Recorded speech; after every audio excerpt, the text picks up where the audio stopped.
What if understanding your inner world could be the key to building the love life you've always wanted? In this video, we'll reveal 6 transformative steps rooted in the powerful psychology of Carl Jung that can help you create deeper, more authentic romantic relationships. You'll discover how Jung's timeless insights can guide you to greater emotional clarity, improve communication, and unlock lasting intimacy. Make sure to subscribe, turn on notifications, and hit the like button to support more content like this. In the comments, write, "Love begins with self-awareness," and let us know where you're watching from. Number 1. Understand the psychology of your type. Have you ever felt like you keep attracting the wrong kind of person? Or maybe no matter how much you try, your relationships seem to follow the same pattern over and over again. In this video, you're going to uncover something that might change the way you look at yourself and others. We're talking about personality types, the way you naturally think, feel, and behave, and how that deeply influences your romantic life. It's not just about knowing who you are, but understanding how your personal style of being affects the way you love. When you start to notice how different people react to situations in unique ways, you begin to realize that love isn't one size fits all. Think about it. Have you ever clashed with someone simply because you needed space and they needed connection? That's a clue to your type. Carl Jung identified patterns in human behavior that explain why we feel, think, and choose the way we do. By learning your psychological type, you're not just labeling yourself, you're gaining clarity. And with that clarity comes power, the power to improve your relationships. You might be wondering, how do I find out what type I am? A great starting point is to reflect on where your energy goes. Do you feel more alive when you're alone, or when you're surrounded by people? If it's the first, you're probably more introverted. If it's the second, you lean towards extroversion. Neither is better. They're just different ways of experiencing the world. When you know this about yourself, you stop trying to force relationships into molds that don't fit. Now imagine you're in a relationship with someone completely opposite from you. You like quiet evenings. They thrive in social gatherings. Instead of constant friction, you can start to understand where each other is coming from. That alone can transform arguments into conversations. Jung's idea wasn't just to label people, but to help us understand one another more deeply. When you know your type, you begin to see that differences aren't threats, they're opportunities for connection. Let's dive deeper into 2 other powerful functions Jung described: how you process information and how you make decisions. If you're someone who relies on facts and details, you probably have a sensing preference. On the other hand, if you often trust your gut or see the big picture, intuition might be your strength. Neither approach is wrong. They're just different doors into the same house. Now think about the person you're dating. Do they need a full plan before a weekend trip? While you're ready to improvise, that's sensing versus intuition in action. Then comes how you make decisions. Some people make choices based on logic, fairness, and consistency. They're the thinkers. Others go with values, feelings, and empathy. They're feelers. If you've ever argued with your partner about something you thought was practical and they thought was cold, you've seen this in real life. Knowing these differences doesn't mean you'll avoid conflict, but it means you'll start to understand where the other person is coming from. And that opens the door to real communication. Understanding your type also helps you see your strengths in love. Maybe you're great at listening, or maybe you're the one who makes sure plans get made. Every type brings something beautiful to the table. But sometimes, what you think is a strength might be overwhelming for someone else. That's why self-awareness is the first step. Ask yourself, how do I usually respond when things go wrong in a relationship? Do I withdraw? Do I explode? Your answer holds the key to real growth. Let's talk about compatibility for a moment. People often ask, which types go well together? But the truth is, every pairing has potential. What matters most is mutual respect and a willingness to understand. If you know your partner is more logical and you're more emotional, you can meet in the middle. You can learn to say, "I know this doesn't make sense to you logically, but it hurts me emotionally," and that opens hearts instead of closing doors. Think of love like a dance. If you're both trying to lead, you step on each other's feet. If neither leads, you stand still. But when you understand your rhythm and your partner's rhythm, you move together with grace. That's what learning about types does. It teaches you the rhythm of your heart and the heart of another. This isn't just theory. This is something you can apply today in every conversation, every disagreement, and every tender moment. Have you ever misread someone's reaction in a relationship?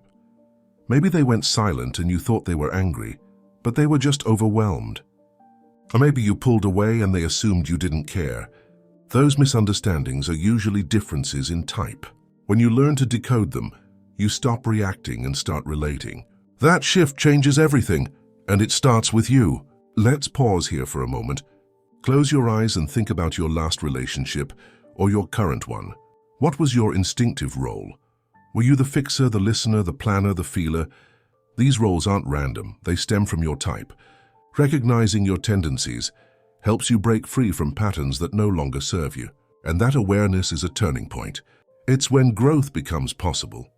You might be thinking, but what if I've been getting it wrong all along? The truth is, most people go through life without really knowing how they're wired. So don't feel bad. The fact that you're watching this video already puts you ahead. You're choosing to understand yourself. You're choosing to grow. And that's not just brave, it's powerful. That decision can ripple through every connection you make. Let's go a bit further. When conflict happens, do you try to fix it quickly or do you need time to think and feel? Your answer says a lot. Thinkers often want resolution right away, while feelers need emotional processing. Imagine if both partners respected that timing difference. Arguments wouldn't feel like battles. They'd feel like steps toward healing. That's the magic of knowing your type and your partner's type. Here's something to try. Next time you feel tension, pause and ask yourself, is this a difference in style or a real problem? You'll be surprised how often it's just a difference in how you're wired. That pause can prevent hurt feelings and create space for better understanding. The more you use this tool, the easier it becomes to bring kindness into even the hardest conversations. You can also use your type to recognize what you need in love. Some people need words of affirmation, others need space to think. Still others thrive on shared experiences. Your preferences matter. When you learn to communicate your needs with confidence and kindness, your relationships begin to reflect who you truly are. Love stops being a guessing game and becomes a place of truth. Think about this.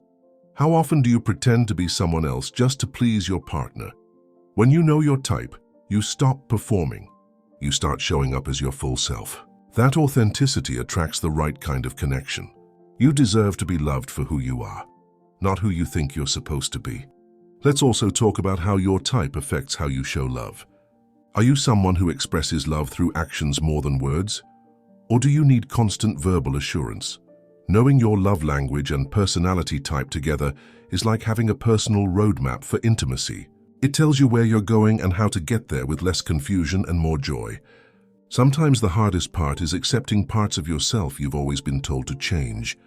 Maybe you were told you're too sensitive or too logical or too quiet. But these traits, when understood, are actually your superpowers. They shape how you connect with others. When you embrace them, you stop hiding.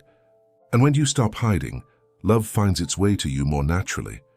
Your type also affects how you recover from breakups. Some people need to talk it out while others need silence. Some need to analyze what went wrong. Others just want to move on. There's no one right way to heal, but knowing your process makes it easier to be gentle with yourself. And self-compassion is where all deep love begins. Even in the happiest relationships, your type still plays a role. It shows up in everyday moments. How you plan vacations, how you spend weekends, how you face challenges. These little things add up. And when you understand each other's preferences, you create a life that fits both of you. A life of balance, trust, and mutual care. What's beautiful about this approach is that it invites curiosity instead of judgment. Instead of saying, "Why are you like this?" you begin to say, "Tell me more about what this feels like for you." That shift changes everything. It builds bridges where there used to be walls. And isn't that what love is all about? So are you ready to see yourself with new eyes? Are you ready to understand your patterns, your strengths, your blind spots, and how all of these shape the love you experience? Let's move now into something even more powerful, how your emotional life is shaped by the world around you, and how you can bring more meaning into your connection with others. Number 2, the soul in modern love. Have you ever felt emotionally disconnected, even when you're in a relationship? Maybe you sit beside someone you care about, but there's a silence you can't explain. In this video, you'll explore how modern life, fast, busy, and often overwhelming, can quietly erode the emotional connection you long for. But more importantly, you'll learn how to restore it in ways that are real, honest, and deeply fulfilling. We live in a world full of noise. Notifications, deadlines, social media, they're all competing for your attention. And in the middle of all this, your heart may be whispering for something more, something still, something true. That's the soul in love. It's not just passion or chemistry. It's the quiet understanding, the warm safety, and the shared meaning that makes love feel alive. So how do you bring that into your life? It starts with presence, not just being physically there, but emotionally available. Think about the last time you truly listened, not just waiting to reply, but hearing someone's heart. That's presence. It sounds simple, but it's powerful. And in today's world, it's rare. When you give someone your full presence, you're saying, "You matter.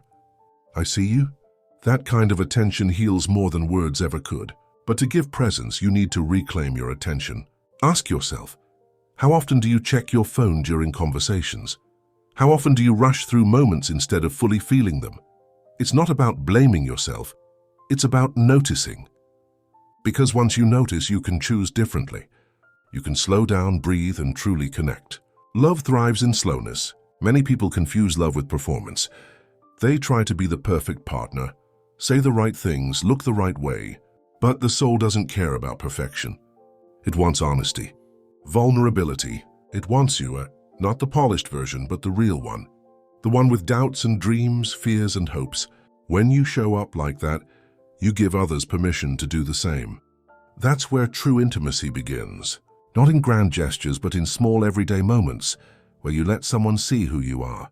When you admit you're tired, when you say you're scared, when you laugh at yourself. These moments build trust. They create a space where love can grow roots and become something lasting. Have you shared that space with someone lately? Think about your conversations. Are they filled with facts, tasks, and to-do lists? Or do they include your feelings, your memories, your questions about life? Emotional connection isn't automatic. It's built through shared stories, deep listening, and moments where you both feel understood. Even 5 minutes of honest talk can shift the energy between you and someone you care about. Now consider your values. What truly matters to you? Is it loyalty, kindness, growth, peace? When you know your values, you can align your relationship with them. Otherwise, you might find yourself in connections that feel busy, but empty. Have you ever had that? A relationship where everything looks fine on the outside, but something important is missing. That something is often shared meaning. Carl Jung believed that the soul is always seeking meaning, and love without meaning feels hollow. But when you and your partner explore life's questions together, why are we here? What does love mean to us? You create something rare. A partnership that's not just about surviving together, but growing together. A relationship that feeds the soul. This kind of love doesn't fear silence, it welcomes it. In silence, you find space to breathe, reflect, and just be. If you've ever sat in silence with someone and felt more connected than during any conversation, you've touched this kind of love. It's calm, it's steady, and it's real. You don't need to perform. You just need to be present. Let's talk about empathy. Real empathy is more than saying "I understand." It's feeling what someone else feels, even if their experience is different from yours. It's holding space without needing to fix. Can you remember a time when someone just sat with you in your pain, without trying to change it? That's empathy, and it's a doorway to deep emotional connection. Modern relationships often get stuck in patterns of avoidance. One partner pulls away, the other chases, or both shut down. This happens when people feel unsafe sharing their inner world. But safety grows when both people learn to stay, to listen, to breathe through discomfort. When you stay, emotionally, mentally, you create a relationship where the soul feels safe to speak.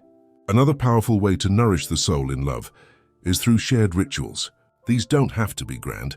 It could be coffee in the morning, a walk after dinner, a quiet check-in before bed. Rituals create rhythm, and rhythm creates connection. In a world of chaos, these small repeated acts become anchors. They remind you, we are in this together. Let's not forget gratitude. It's easy to focus on what's missing in a relationship. But what if you looked each day for one thing your partner did right, one moment that made you smile? Gratitude shifts the energy. It softens the heart. It opens you to see the soul of the other, not just their flaws or habits. Have you told them thank you lately? Not for what they did, but for who they are. Some people think emotional depth is only for sensitive types, but the truth is we all have a soul. We all long to be known, loved, and accepted. Emotional depth isn't weakness, it's strength. It's the courage to feel, to care, to stay open. And in love, it's what transforms ordinary days into something sacred. If you've ever been in a relationship where everything looked fine but felt empty, you know what it means to lose soul connection. And if you've ever cried in someone's arms without saying a word, you know what it means to find it. That's the power of soul in love. It's invisible but undeniable. It's quiet but unforgettable. Let's pause for a moment. Think about one relationship in your life that feels emotionally alive. What makes it different? Is it the honesty, the shared purpose, the gentle listening? These qualities aren't accidents. They're cultivated. And you can bring them into any relationship, starting today, simply by choosing to show up fully. If you want to deepen love, start by asking better questions. Not just how was your day, but what made you feel most alive today? Not what do you want to do, but what do you need right now? These questions open doors to the soul. They invite stories, emotions, and connection. They say, I want to know you, the real you. And remember, loving someone else begins with loving yourself. If your soul is tired, neglected, or silenced, you won't have much to give. Take time to nourish your own emotional world. Journal, reflect, speak kindly to yourself. Because when your own heart is full, you bring that fullness into your relationship. One last thing, never underestimate the power of simple kindness. A gentle touch, a kind word, a moment of eye contact. These are not small things. They are soul-level gestures. They remind your partner you matter. And in a world where so many feel unseen, that reminder can be life-changing. So what happens when you begin to bring soul into love? Everything shifts. You stop chasing surface-level happiness. You start creating depth, trust, and meaning. You become more grounded, more open, more you. And love, real, lasting love, begins to feel possible. Now let's turn to the patterns you carry in your emotional life and discover how you can break free from cycles that hold you back. Number 3, emotional patterns and healing. Do you ever feel like you keep ending up in the same emotional place, no matter who you're with?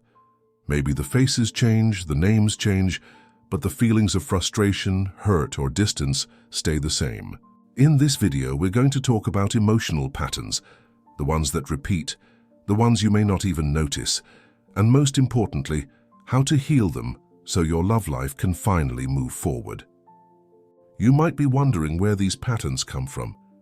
Many are shaped early in life. The way you were comforted, spoken to, or made to feel safe or not, created emotional blueprints that influence how you connect with others now. They're not your fault, but they are your responsibility once you become aware of them. And becoming aware is the first step toward healing. Think about a time you felt triggered in a relationship. Maybe a small comment made you feel rejected. Maybe silence felt like abandonment. Often your reaction is bigger than the moment, because it's tied to something older, an earlier wound. These triggers are like emotional echoes, repeating old pain in new situations. And when you learn to recognize them, you can stop reacting and start healing. Let's take a closer look at one common pattern: withdrawal. You get hurt, and instead of sharing your feelings, you shut down. You say you're fine when you're not. Sound familiar? This is often a defense, a way to protect yourself from further hurt. But the problem is it also keeps you from connection. Healing means slowly learning to stay open, even when it feels hard. Another pattern is chasing, feeling desperate to fix things, to be reassured, to make sure you're not being left. You might call, text, or try to talk things out before your partner is ready. This often comes from a fear of abandonment. Healing doesn't mean you stop caring. It means you learn to calm your nervous system, to trust that love doesn't disappear when there's a pause. Carl Jung spoke about the importance of observing ourselves with compassion. He encouraged people not to fight their inner world, but to befriend it. So instead of judging your emotional patterns, get curious. Ask yourself, when did I first learn to behave this way? What was I protecting myself from?